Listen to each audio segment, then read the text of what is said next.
Benvenuti ad un nuovo appuntamento con il Veneto in diretta, la trasmissione a cura di Veneto 24, trasmessa da 7 Gold Telepadova per offrirvi un panorama esauriente di tutto quello che avviene nella nostra regione. In questa puntata Mauro Della Valle per Veneto Economia ospita il presidente di Lega Coop del Veneto, Davis Rizzo. Quindi Marco Ferraro, con lavoro in corso, incontra il titolare dell'Hotel Mille Pini di Montegrotto Terme, Emanuele Boaretto. A seguire Vincenzo Gottardo per Primi cittadini del turismo, intervista il sindaco di Portoviro, località della provincia di Rovigo, Mario Mantovan. Quindi Marco Ferraro, ancora con lavoro in corso, dialoga con Alessandro Selmin, amministratore delegato del sacchetificio Corazza. Ma per aprire questa nostra puntata, parola a Vincenzo Gottardo, che incontra il presidente di Federalberghi del Veneto, Massimiliano Schiavon.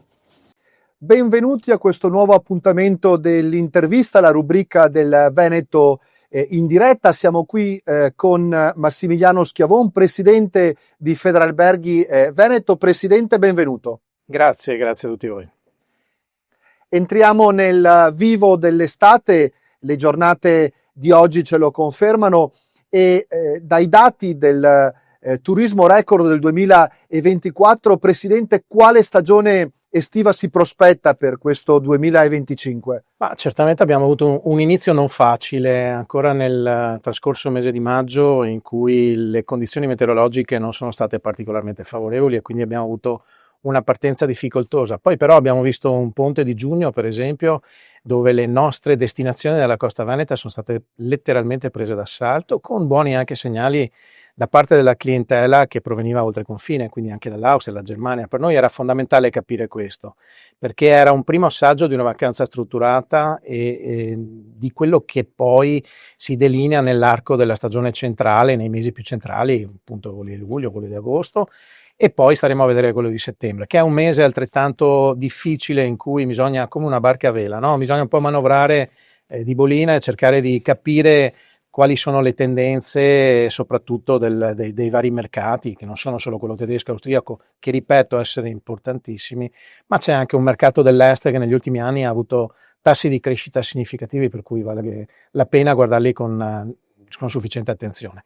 E poi c'è insomma da ricordare anche che abbiamo una montagna che sta dando segnali estremamente positivi, no? Questo sul traino probabilmente anche di quelli che sono i prossimi appuntamenti olimpionici 2026, quindi Cortina, che insomma va detto, i numeri lo stanno certificando, tutta l'area del Bellunese di Cortina sta vivendo dei tassi di crescita significativi, e così anche un po' le città d'arte che ritornano forse su quelli che erano dei trend, ce lo dovevamo anche un po' aspettare, del 2019 pre-Covid, quindi su dinamiche abbastanza di normalità e con tutta anche una serie di piccoli problemi che conosciamo bene, sono un po' legati all'overtourism, fenomeni da dover gestire. Però direi un quadro complessivamente in questo punto anche della stagione estiva, tutto sommato devo dire positivo. Che misura, presidente, la preoccupa questa congiuntura economica? Mi riferisco in modo particolare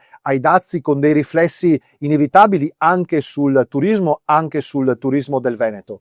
Ma guardi, il tema dei dazi non è un tema che colpisce direttamente il turismo. Paradossalmente mi verrebbe da dire che un americano forse in questo momento ha quasi più convenienza a venire a acquistare prodotti d'alta moda in Italia rispetto a quello che avrebbe nel comprarli nel suo paese.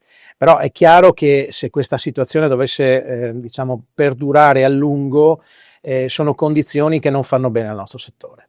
Poi quando incominciamo a intaccare la capacità di spesa delle famiglie, soprattutto, lo abbiamo già visto in passato, c'è una sensibile contrazione generale dei flussi, a volte anche non sempre motivata, però diciamo ci si fa un po' trascinare dalla preoccupazione generale, e quindi in vacanza si va quando si ha ovviamente una certa serenità, una voglia di staccare e anche una certa, come dire, un po' di disponibilità da destinare a seconda della destinazione dove si vuole andare e del prodotto che si vuole acquisire.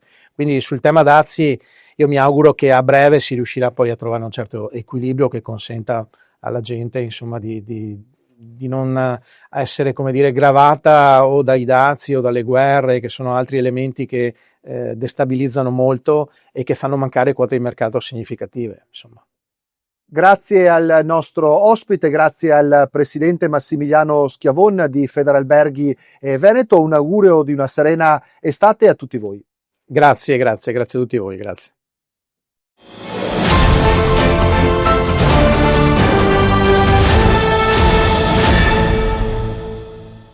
Grazie a Vincenzo Gottardo e al suo ospite Massimiliano Schiavon. Parola ora a Mauro Della Valle con Veneto Economia.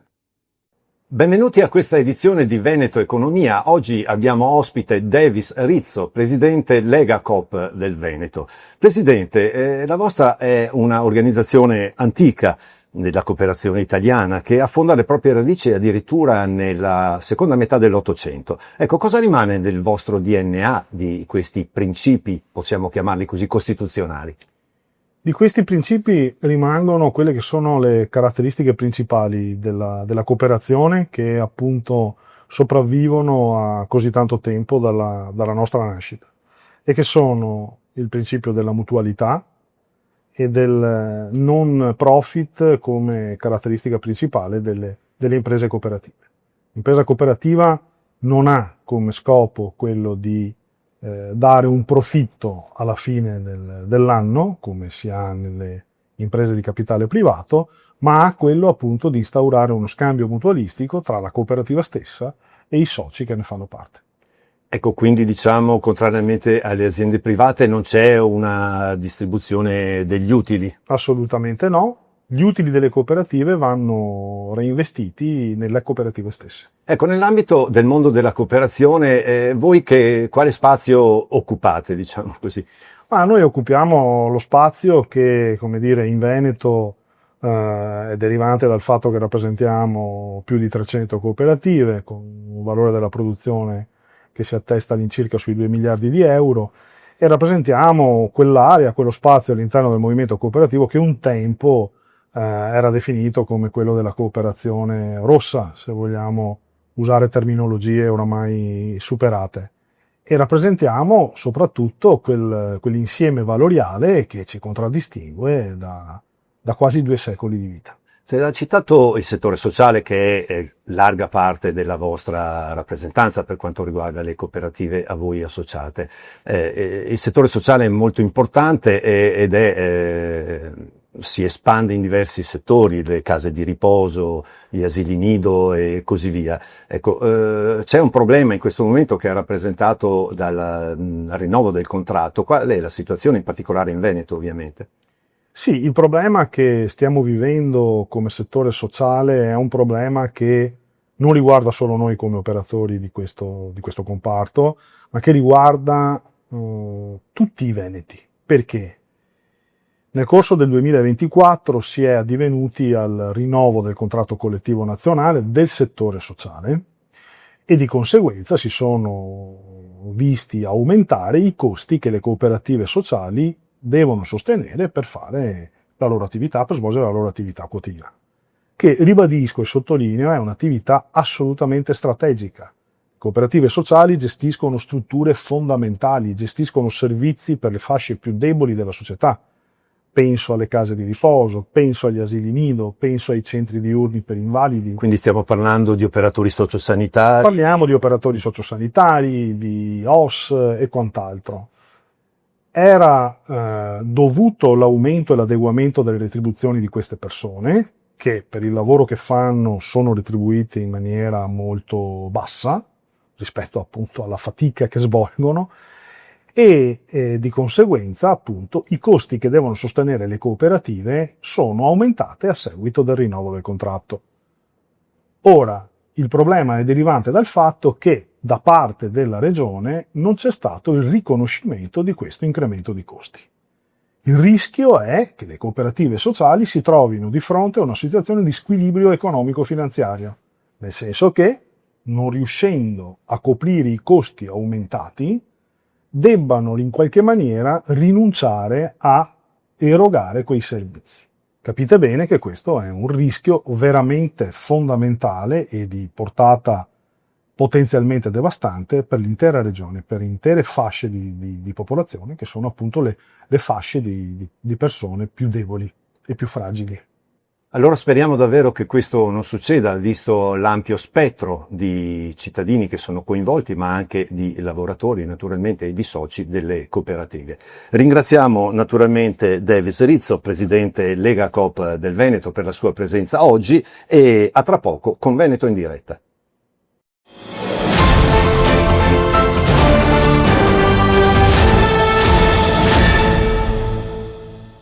Grazie dunque a Mauro Della Valle e al suo ospite Davis Rizzo. La parola ora a Marco Ferraro con il titolare dell'Hotel Mille Pini, Emanuele Boaretto. Bentornati a Lavoro in Corso, consueta rubrica di Veneto in diretta per dare uno sguardo a quelle che possono essere le figure di spicco, di inserimento all'interno degli organici dei nostri graditi ospiti. Oggi in particolare abbiamo Emanuele Boaretto, direttore dell'Hotel Mille Pini. Emanuele, ben arrivato qui da noi. Grazie dell'invito. Architetto, partiamo con una bella domanda diretta. Come si descriverebbe alle nostre telecamere? Ma io sono un imprenditore che è arrivato a fare imprenditore termale e alberghiero, pur avendo fatto un corso di laurea e una preparazione come pianificatore urbanistico, come architetto. Poi le vicissitudini di molti, no? Nelle nostre famiglie, mi sono ritrovato a ricoprire un ruolo che sto portando avanti da 48 anni, però mi ha lasciato lo spazio comunque di poter applicare ciò che nello studio all'università avevo appreso sia dal punto di vista professionale come architetto, dilettandomi anche qualche volta a fare delle dissertazioni a livello urbanistico. Certo, si può parlare già subito, architetto, di sinergie, di sodalizi, come quello ovviamente già presente in questi anni tra l'Hotel Mille Pini e la Y40 Deep Joy. Come vorrebbe commentarla ad oggi? Che situazione è? Che quadro è? Ecco, Y40 è una realizzazione che proprio ha fondato la sua origine proprio mettendo insieme la parte di imprenditore termale e alberghiero e una parte di architetto amante del mondo subacqueo. Lo scoprire un mondo che a noi è nascosto da una superficie in movimento come quella dell'acqua mi ha portato non solo ad amare questo sport, ma sicuramente anche a realizzare un'opera che non aveva ancora avuto la luce fino al 2014 e che ha dato una risposta a quelle che sono le esigenze di molti sportivi amanti del mondo sommerso. Entriamo nel vivo già subito quindi della nostra bella conversazione. Figure di spicco, figure di personale che potrebbero già proiettarsi nell'inserimento delle vostre strutture. Cosa potrebbe dire?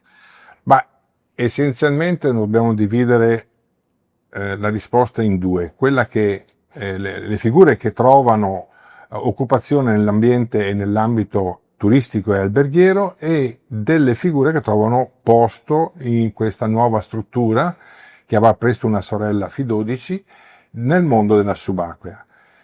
Nel mondo dell'hotellerie, nel mondo del turismo, le figure sono molte quelle che mancano, ma una parte sicuramente è dovuto al forte tasso di denatalità che ha colpito l'Italia e in generale i paesi occidentali, portando da oltre 1 milione di nati all'anno del 1990 ai 360.000, poco più di 360.000 del 2024. Quindi fisicamente mancano le persone da poter impiegare, proprio mancano gli uomini e le donne.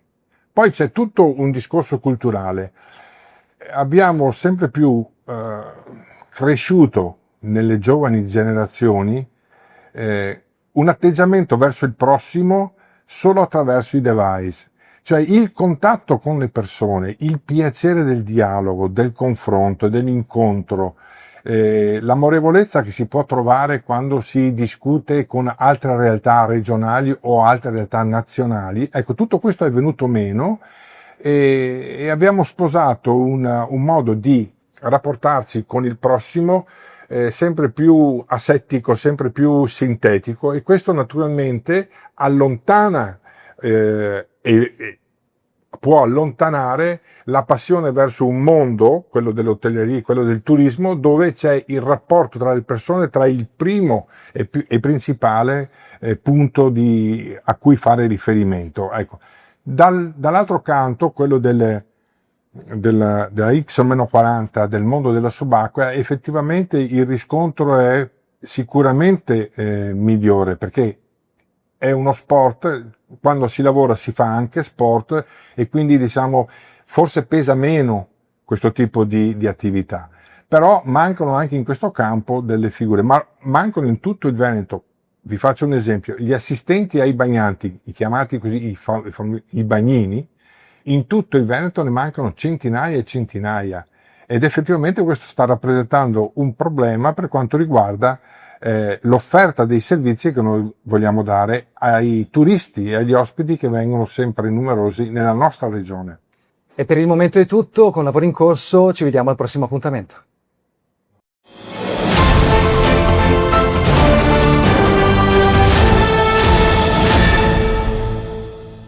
Grazie dunque a Marco Ferraro e al suo ospite Emanuele Boaretto. Ora Vincenzo Gottardo incontra il sindaco di Portoviro, Mario Mantovan.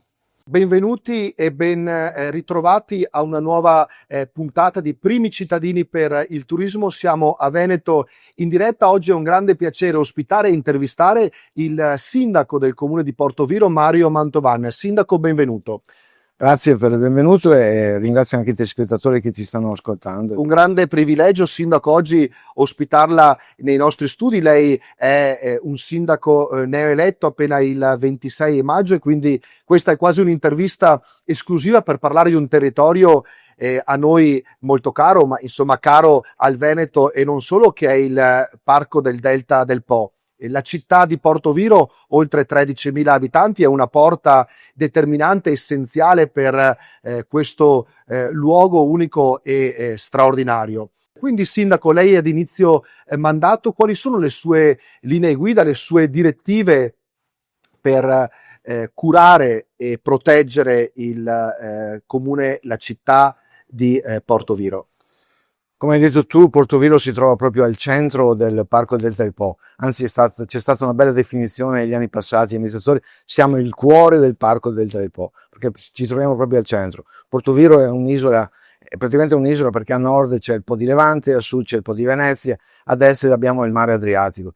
Noi abbiamo una piccola spiaggia che è un gioiellino, il Scalo Cavallari, vi invito tutti a vederlo perché è una cosa fantastica. Ci si deve raggiungere solo in barca e basta, quindi c'è un turismo molto limitato, però è bellissimo. Invito tutti a visitare questo bellissimo posto che si chiama appunto Scalo Cavallari. Lo si può raggiungere solo in barca, naturalmente lo si può raggiungere anche in bicicletta parcheggiando nel Porto Levante. Noi abbiamo il famoso Giro delle Valli, che tra il mare e la valle ci si può vedere dei gruppi di fenicotteri rosa che penso siano bellissimi da vedere. C'è gente che io ho portato in bicicletta, perché sono un amante anch'io della bicicletta, che restano veramente a bocca aperta quando vedono questi spettacoli della natura. Sono veri spettacoli della natura.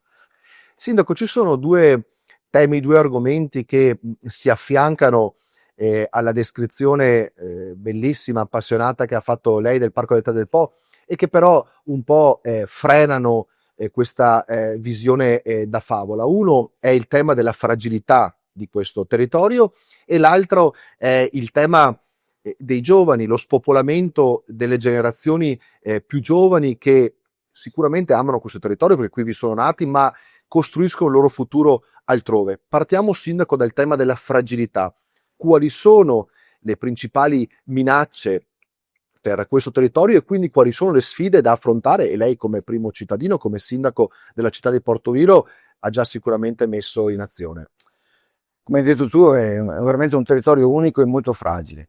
A me piace dire questa frase qua, che quando la dico soprattutto davanti ai ragazzi, che è un territorio dove gli uccelli volano più basso di dove nuotano i pesci, perché il nostro territorio, soprattutto nel comune di Portoviro, ci sono zone che sono sotto di 5 metri il livello del mare. È veramente, veramente fragile. Per aiutarlo dobbiamo difenderlo a tutti i costi, dobbiamo essere convinti di questa fragilità e dobbiamo dire no a certi insediamenti che stanno per arrivare, tipo l'inceneritore di Loreo, che per risarcimenti ambientali si potrebbe dire sì, ma abbiamo fatto delle diverse conferenze e abbiamo capito l'importanza di negare questo insediamento qua. Io spero che la Regione Veneto non dia l'autorizzazione all'insediamento di questi inceneritori, che per la tutela e la salute del nostro, soprattutto della popolazione, ma anche per tutto il Parco del Delta del Po, perché sicuramente sapendo che c'è un inceneritore nel Parco del Delta del Po, il turismo non arriva così facilmente. Noi dobbiamo pensare che il Parco del Delta del Po è la Cappella Sistina ambientale posta al centro tra Venezia, Padova, Rovigo, Ferrara e Ravenna. Quindi i turisti che girano su queste città qua, quando entrano nella Cappella Sistina, come quando vanno a Padova, devono sapere di entrare in un ambiente unico e straordinario, che è il nostro Parco Delta del Po. E tutti dobbiamo essere convinti di questo, perché solo se tutti gli abitanti, non di solo il Portoviro, del Parco del Delta del Po, sono convinti di questa fragilità e di questa bellezza del nostro Parco del Delta, avremo vinto questa battaglia. E dobbiamo dire no agli insediamenti che inquinano e che fanno solo gravano alla salute del nostro territorio e delle persone in cui vivono. Colgo l'occasione per salutare tutti i telespettatori di Primi Cittadini per il turismo a Veneto in diretta. Un saluto da parte mia, un saluto al sindaco del comune di Portoviro, Mario Mantovan. Grazie e saluto tutti.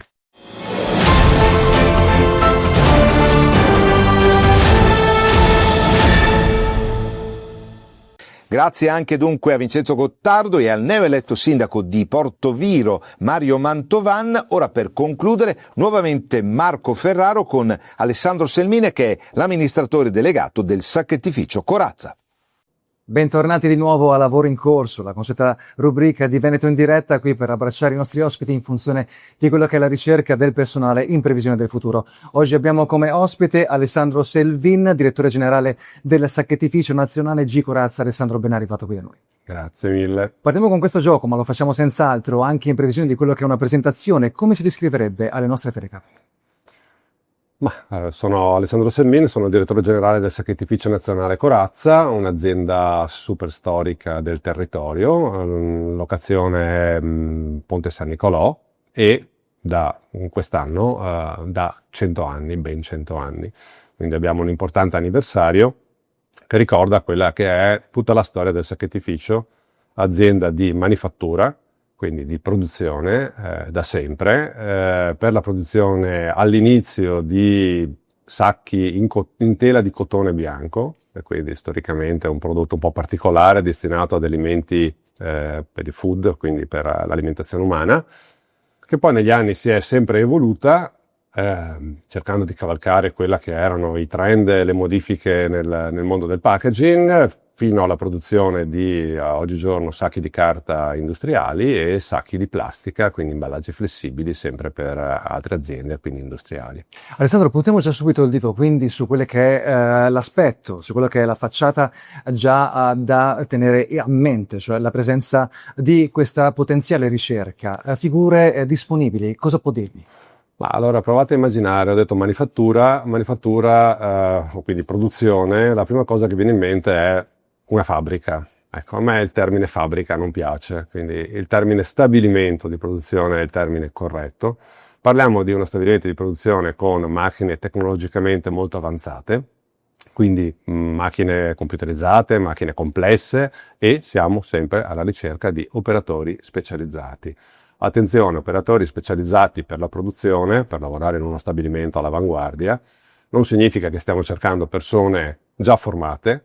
Non esiste una scuola o un canale, diciamo, di uscita per cui noi possiamo assumere qualcuno che sappia effettivamente di lavorare già nelle nostre macchine, ma cerchiamo persone con di buona volontà, con la speranza di che possano apprendere tutto quello che noi possiamo insegnare all'interno dei nostri circuiti di formazione interna, che durano ovviamente dei periodi dai 6 ai 9 mesi almeno, fino a che possano diventare appunto degli operatori di produzione in uno stabilimento all'avanguardia. Una volta che diventeranno operatori del vostro stabilimento, Alessandro, una cosa importante è capire che tipo di ambiente si aspetteranno di trovare, specialmente in vista di questo che è il vostro anniversario, i 100 anni. Che realtà è quella di oggi? Allora, una realtà complessa e variegata sicuramente, siamo un'azienda medio-grande, abbiamo circa 240 dipendenti attualmente, quindi è chiaro che all'interno della popolazione aziendale ci sono diverse tipologie di persone. E sicuramente posso dire che è una realtà con un'età media abbastanza giovane, se non erro siamo attorno ai 43 o 44 anni di media, quindi considerando che è un'azienda super storica con dipendenti che hanno avuto tutta la loro anche vita all'interno della stessa azienda, è chiaro che è un'età media abbastanza interessante. Sicuramente è un'azienda dove si possono esprimere le proprie capacità, i propri meriti, perché abbiamo la possibilità di avere delle crescite all'interno in diversi ruoli dell'organizzazione, anche solo parlando della parte produttiva, quindi non solo della parte, diciamo, di uffici, ma della parte produttiva. C'è comunque un'organizzazione complessa che consente di fare anche una bella carriera, se la volontà è quella e la capacità poi è conseguente. Alessandro, la ringrazio per il suo intervento. Grazie mille. E per il momento è tutto, l'appuntamento con Lavoro in Corso è la prossima settimana. Si chiude qui dunque l'edizione del Veneto in diretta, vi ridiamo appuntamento alla prossima puntata.